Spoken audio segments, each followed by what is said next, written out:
Ciao a tutti, benvenuti o bentornati a Learn Italian for Travel. Sono Danielle e oggi parlo del mio primo viaggio in Italia.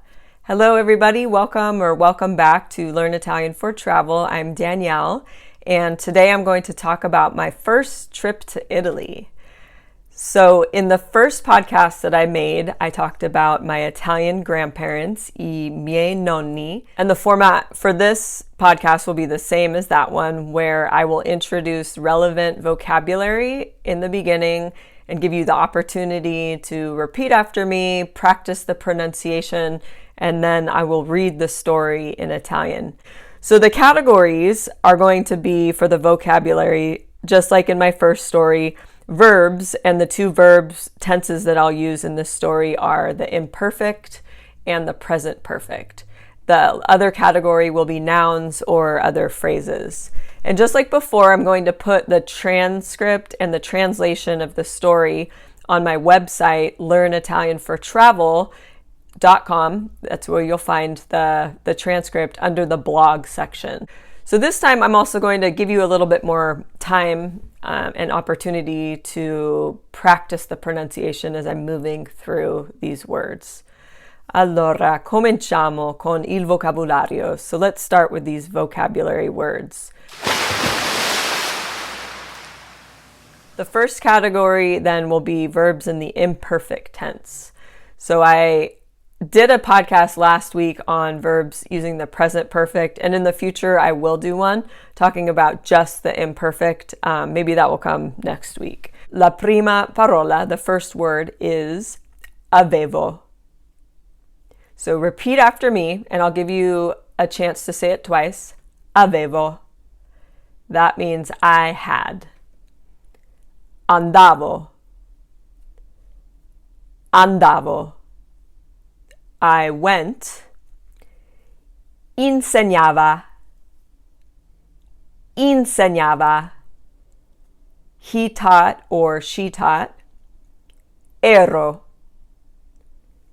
Ero. I was. Andava. Andava. He went or she went. Parlavamo. Parlavamo. We spoke. Mi sentivo. Mi sentivo. I felt. Era. Era. He was or she was.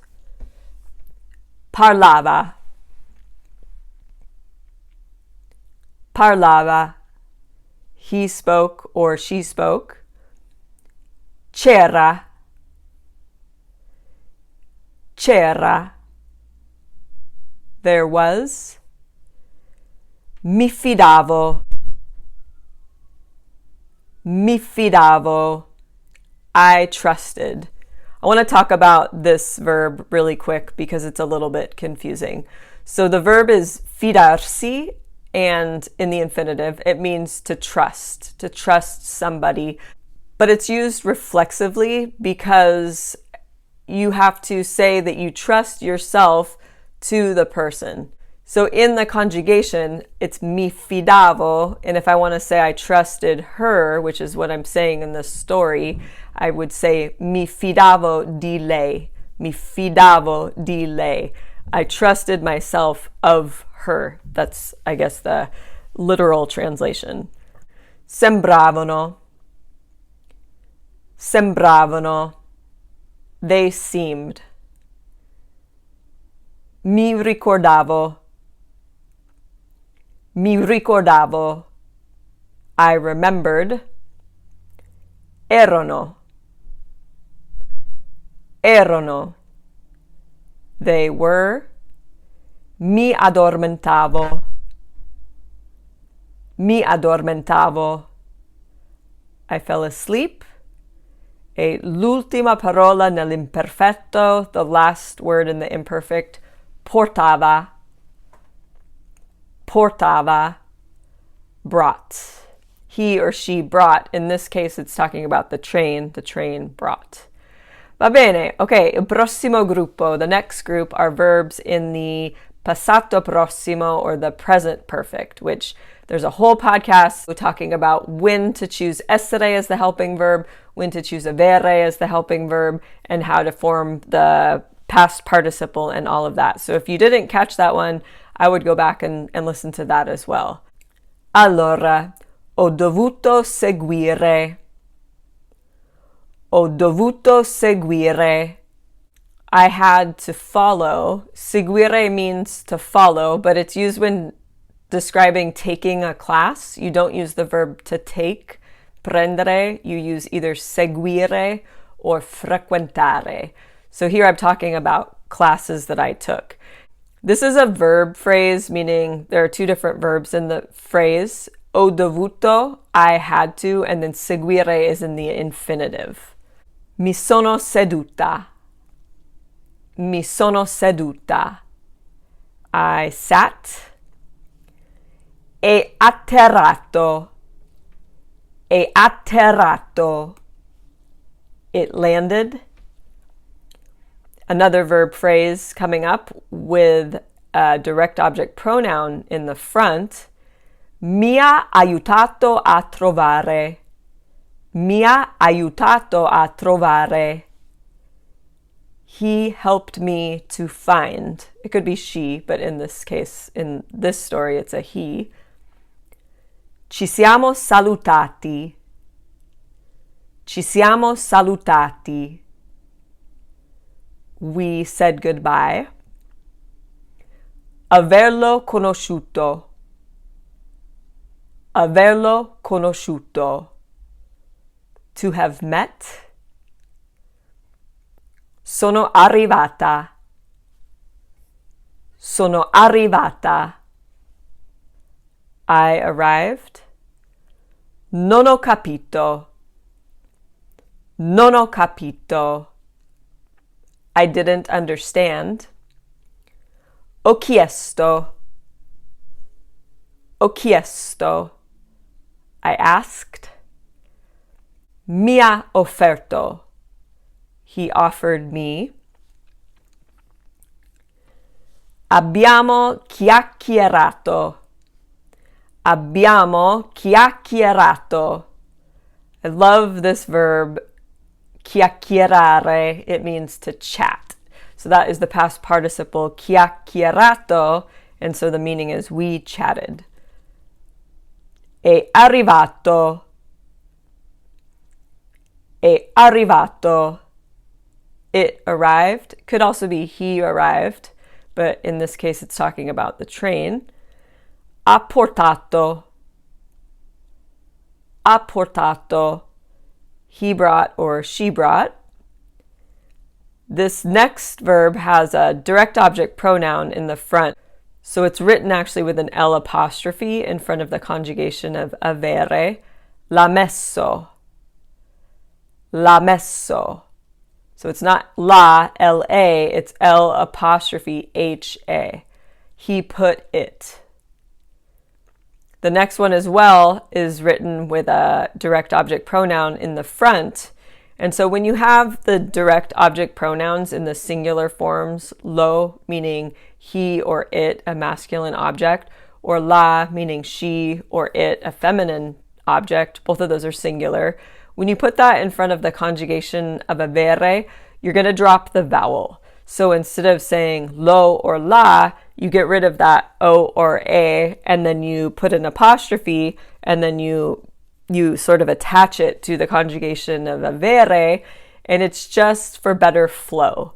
So instead of saying lo ha messo, you would say l'ha messo. And so the next verb in the present perfect is l'ho ringraziato.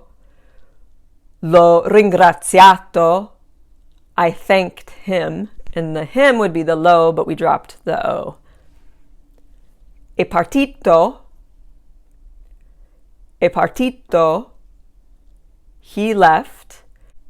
And hopefully as you're listening to these words and you hear the helping verb with essere, you're paying attention to the end of the past participle And if it ends in an A, for example, sono arrivata, you know that it's talking about a woman. And then if it's using essere and if it ends in an O, you're talking about a man, è partito. And then all of the verbs that use avere as helping verbs in the present perfect, they're all going to end in an O. And so the gender could change. You don't know who you're talking about. You'll figure that out with context. So it could be singular, plural, masculine, or feminine. Poi, the next verb is also using a direct object pronoun in front of the verb phrase. Mi hanno fatto sentire. Mi hanno fatto sentire. They made me feel. The next one is another verb phrase. Ha cercato di parlare. Ha cercato di parlare. Cercare is the verb to look for, but the translation is tried to. So instead of looking for, to speak, the meaning of ha cercato di parlare is tried to talk. Sono riuscita. Sono riuscita. And hopefully you are paying attention to the end of that past participle, which is an A, so you know it has to be a woman that we're talking about. And what it translates to is I succeeded. I succeeded. So I was able to, but meaning that I had success. The last verb in the present perfect here has an indirect object pronoun in front. Mi ha offerto. Mi ha offerto. He offered to me. Bene. Okay. L'ultimo gruppo. The last group then are going to be either nouns or phrases, or some even have a verb in the phrase. Allora, ripetete. Hopefully you're still repeating after me as we're moving through all of these words. Studentessa. Studentessa. That is a female student. You'll find a lot of professions differentiating gender with the essa ending. So, per esempio, dottore, dottoressa, a doctor, a female doctor, avvocato, avvocatessa, lawyer or female lawyer. There is another ending too that is used sometimes, which is ice. Per esempio, scrittore, scrittrice, a male author or a female author, but essa is a little more common. Poi, studiare all'estero. Studiare all'estero. Study abroad. In cui. In which. Emozionata. Emozionata. It looks like emotional, and it is, but it's a positive emotion. It's excited. Volo. Volo. Flight. So as we're moving through, we're almost done with all these vocabulary words. I want to encourage you as you're studying Italian, whether you're listening to it or whether you're reading it, it's actually a lot easier to do this when you're looking at it, when you're reading it, is to look for similar words or cognates, because there are a ton of similar words between Italian and English. And if you know how to speak Spanish, or you know another Romance language like French or Portuguese or Romanian, you're going to notice also so many similar words between those two languages. Also, if you know Latin, if you study Latin, all of this will help you. And so as you're studying and learning, you want to be on the lookout for these cognates or these similar words, because they will really help you understand things better. Back to the vocab. Zurigo. Zurigo. Zurich, the city in Switzerland. Accanto a. Accanto a. Next to or alongside. Un matrimonio. Un matrimonio. A wedding. La stazione ferroviaria. La stazione ferroviaria. The train station, very important thing in Italy. Grata. Grata. Grateful. Fare il biglietto. Fare il biglietto. To buy a ticket. Aiuto. Aiuto. Help. Svedese. Svedese. Swiss. Una carrozza. Carrozza. A carriage, meaning one of the carriages on the train.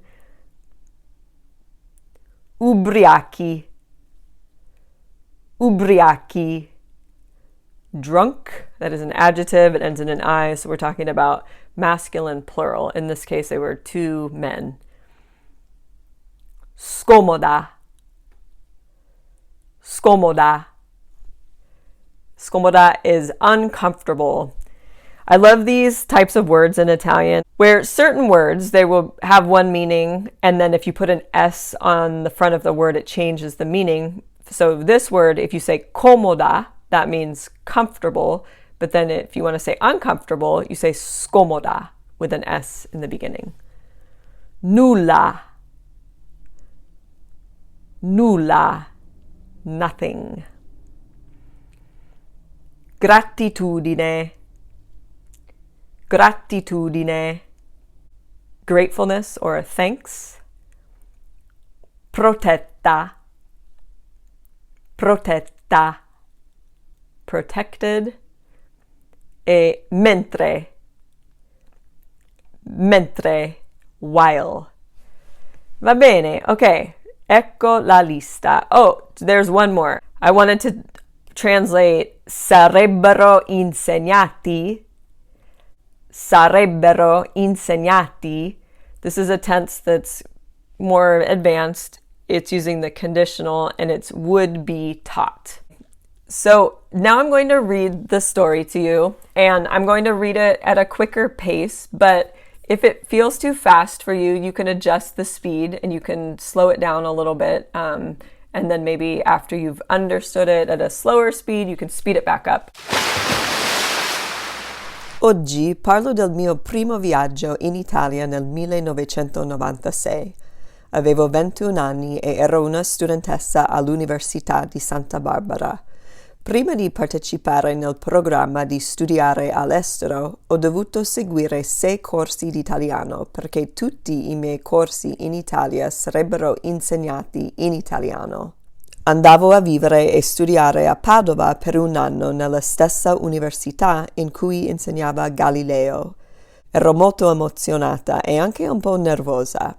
Sul mio volo da Sacramento fino a Zurigo mi sono seduta accanto a un uomo gentile che andava in Svizzera per un matrimonio. Noi parlavamo per tutto il viaggio bevendo il vino e scambiando le storie. Quando l'aeroplano è atterrato, il mio nuovo amico mi ha aiutato a trovare il treno per andare alla stazione ferroviaria centrale. Ci siamo salutati e mi sentivo grata di averlo conosciuto. Quando sono arrivata alla stazione non ho capito come fare il biglietto e ho chiesto aiuto da un uomo lì vicino. Lui era simpatico e mi ha aiutato a comprare il biglietto e poi mi ha comprato il pranzo, un panino e una birra. Lui era svedese, ma parlava bene in inglese. Abbiamo chiacchierato un po' e poi il mio treno è arrivato. Ha portato il mio grande zaino fino al treno e l'ha messo in una carrozza. L'ho ringraziato e poi il treno è partito.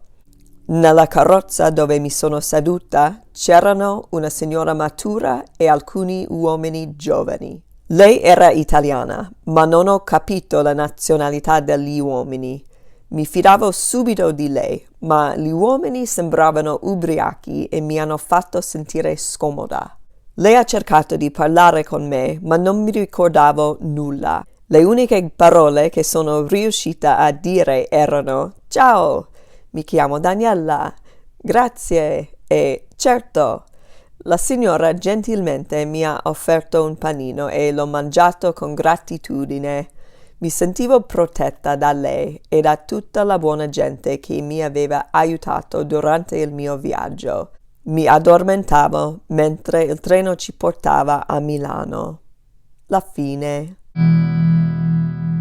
Actually, this is only the first part of the story because there's another really great story from when I got on the train in Milan all the way to Padua. So that will be in a future podcast. Hopefully you understood the story. It was fun to remember this experience. It was honestly one of the best days of my life. Being able to have the opportunity to study abroad and being able to be trusted by my parents to fly to Europe by myself and to figure out everything. This was before cell phones. I really didn't have much of an idea about Padua and what the city was like or where I would even be going. And the experience for me just solidified how important it is to be kind and help people out when they're in need of help, because people helped me the entire trip, as my story told. The first guy on the airplane, the next guy in the train station, the kind woman on the train.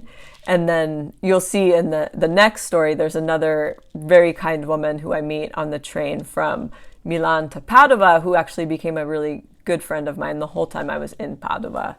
So it's a feel-good story. And also hopefully reinforcing the importance of studying abroad, getting out and doing cool things in life that are maybe a little bit uncomfortable for you, because that is how we learn and how we continue to grow. See?